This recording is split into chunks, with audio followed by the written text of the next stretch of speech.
This is a Sports Catastrophe production. Hey there, how there, ho there. It's Jeff Cutter Diamond welcoming you to another Sports Catastrophe on this day. And on this day, October 20th, 1993, Garth 7th year, the Blue Jays won their second World Series title. But let's not forget that this was also the World Series in which the Blue Jays and Phillies played the highest scoring World Series game ever. And I believe it's the highest scoring postseason game ever. For 29 runs. Yes, so on this day, October 20th, 1993, it was that famous 15-14 game that lasted 4 hours. Amazing how a 29-run game can last 4 hours. And yet, the Yankees Tribe game that I just watched lasted about 4 hours, and it was a 9-inning game with less runs. They got to do a time clock in baseball. Regardless, the Blue Jays were in the World Series for the second straight year. In 1993, they were better than 92 in a sense. They had many All-Stars. They had the famous Lamco line of White, Alomar, Molitor, Carter, and Olerud, batting 2 through 6, with Ricky Henderson being the best leadoff man in the world. Why are you going to throw Ricky Henderson anywhere in the batting order other than numero uno? So anyway, it's Game 4. The Blue Jays are up 2-1. They won Game 1, lost Game 2, won Game 3, even though that it was a rain delay, and almost every time in the World Series you probably want to postpone that game because of rain. Well, it doesn't matter. So anyway, the Jays were up for a challenge. The starting lineups were like this. The Jays had Ricky Henderson in left field, Devon White at center, Roberto Alomar at second, Joe Carter in right, Joe Molitor at first, Paul Molitor at third, so Wamco. Molitor batted behind Carter and Molitor. Tony Fernandez at short, Pat Borders at catcher, and Todd Stoudemire at pitcher. Now, John Olerud did not play Game 3, which was strange. Because of the fact that they had no DH, the Blue Jays decided to go with Molitor instead of Olerud playing, and had Ed Sprague at third base in Game 3. Anyway, the Phils had Lenny Dykstra in center, Mariano Duncan at second, John Kruk first base, Dave Hollins at third, Darren Dalton catching, Jim Eisenreich in right, Milt Thompson in left, Kevin Stalker at short, and Tommy Green will be your pitcher. So anyway, the Jays started off fast, 3 runs.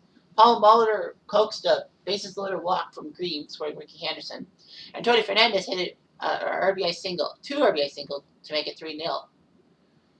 But the Phillies struck back.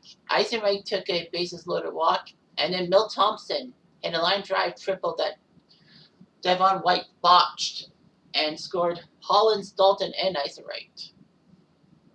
So the Blue Jays were in trouble. They were down 4-3. They went down quickly in the top of the second. In the bottom of the second, Dykstra with Tommy Green on, who hit a single.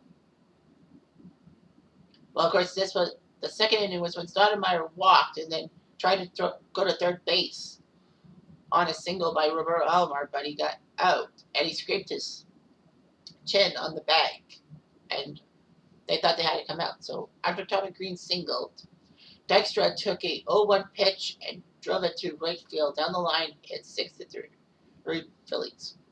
However, the Jays struck back with 4 runs in the third. Tony Fernandez with an RBI single to score John Olerud, his third RBI of the day. Pat Borders with an RBI single to score Molitor. So Philly went with Roger Mason on the mound bump, and Toronto native Rob Butler came in to pinch hit for Todd Stoudemire, but he grounded out. Devon White did score an RBI single to score Fernandez and Butler. Well, Butler was in, but it was a fielder's choice. They got the guy at second, but not at first. So Butler and Fernandez scored to make it 7-6 Blue Jays. Phillies went quietly in the bottom of the third as Al Leiter came into the game. Yeah, he was a Blue Jay. Top of the fourth, Jays went down quietly. Bottom of the fourth, Mariano Duncan hit a RBI single to score Lenny Dykstra at 7-0. Blue Jays didn't do well in the fifth, and then the Phillies seemingly broke the game open. Darren Dalton, after a Dave Holland single, hit one deep down the right field line, make it 9-7. After a single by Jim Eisenreich, Milt Thompson hit a double for his RBI double for his fourth RBI, scoring Eisenreich. Ricky Jordan came in to pinch hit and grounded out, but Lenny Dykstra came in with Thompson on base and hit one down the right field line, and everyone figured the game was over. Philly was going to win this game and tie the series. Leiter was taken out for Tony Castillo. 12-6, 12-7 Phillies. David West came in.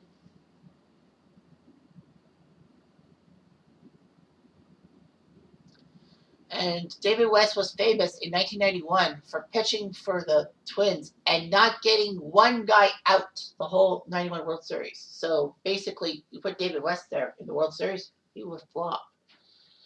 And he started to flop. Devon White hit it double. River Alomar single to make it 12-8.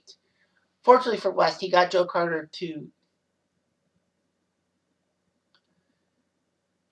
fly out. But Tony Fernandez hitting an RBI groundouts, his fifth RBI of the day, making it 12-9 for the Phillies. Scored Alomar. Bottom of the sixth, Thompson hit his RBI single. So that was his fifth RBI of the day. Milt Thompson, wow. Wes Chamberlain came in to pinch hit for David West and struck out swinging. So it was up to the old guy, the 40-year-old Larry Anderson, who Boston fans will be pissed off with because, that was the price that Boston got for the 1990 pennant drive, and they gave up a prospect by the name of Jeff Bagwell. Well, they could have given up Phil Plantier, which would have been easier.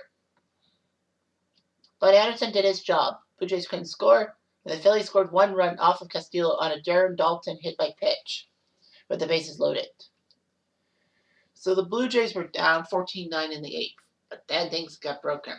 Roberto Alomar grounded out. Then Joe Carter hit a single. Allred walked, then Molitor reached on a botched play by Hollins, scoring Carter, getting Allred to third, Molitor to second. And then the Phils panicked. They decided to go with Mitch Williams right now with the score 14-10. Tony Fernandez then followed up with an RBI single, getting another RBI, scoring Allred, making it 14-11. I was with Tony Fernandez in this game. Pat Borders walked, making Fernandez go to second. Ed Sprague then came to the plate for Castillo, and he struck out looking. So the Phillies looked good. And then the floodgates opened. Ricky Henderson then hits a RBI single that scores Molitor and Fernandez, making it 14-11. And then on a 1-2 pitch, Devon White tripled to center field. Well, if I can remember Sean McDonough's call, the ball over Dexter's head to the wall. Borders in with the tying run. Henderson to the plate with the go-ahead run. 15-14 Toronto. And just like that, the Blue Jays scored 6 runs in the top of the eighth to win to take 15-14. The Blue Jays decided to use Mike Timlin in the bottom of the eighth. Mitch Williams was taken out for a pinch hitter, which was Mickey Morgini, but he struck out. Dwayne Ward then came in, which was shocking. I thought I would have let Timlin in to finish the eighth. But Ward struck out Dykstra looking. Big one.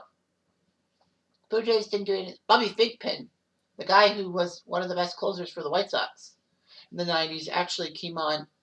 And although he gave a double to Joe Carter in the ninth, he got everyone else out. And then Alfredo Griffin was made to play third base instead of Paul Molitor, which was shocking. I mean, Alfredo Griffin won Rookie of the Year in 1979 with the Jays. He was the shortstop prospect before Fernandez came in, and then they traded Griffin to Oakland in 1985. But he was on the team. Duncan popped out, Croc struck out looking, and Hollins flew out. So the Blue Jays had won 15-14. They did it. The Blue Jays win Game 4, and now they're 1 win away from the World Series. Philly fans were just pissed off. I mean, Mitch Williams had the ball in his hands to try to stop the Blue Jays bleeding, and he didn't. The fans were not too pleased. Several death threats were made against Mitch Williams. It was so bad that Mitch Williams ended up pacing after the off day between games 5 and 6 that he couldn't really sleep. because the fans were threatening him and all that. Needless to say that this game, alongside the Game 6 home run we gave up to Joe Carter, made Mitch Williams a pariah in Philadelphia. If you watch the online, the top 5 reasons you can't blame Mitch Williams for that home run to Joe Carter, number 1 was that the Jays were stacked. The 93 Jays were stacked. I mean, the good news for Philly is that they won Game 5 thanks to a Kurt Schilling shutout. But Game 6, you know the story. Joe Carter hits the home run. Let's not forget that the Phillies came back from 5-1 down to take the 6-5 lead into the ninth. But, Joe Carter did it. Home run, game, set, match. And the Blue Jays did win the World Series. So there's that. My heart bleeds for Philly fans. And as of this taping, the Phillies are now in the NLCS against San Diego. So we'll see what happens. Anyway, I'm Jeff Diamond.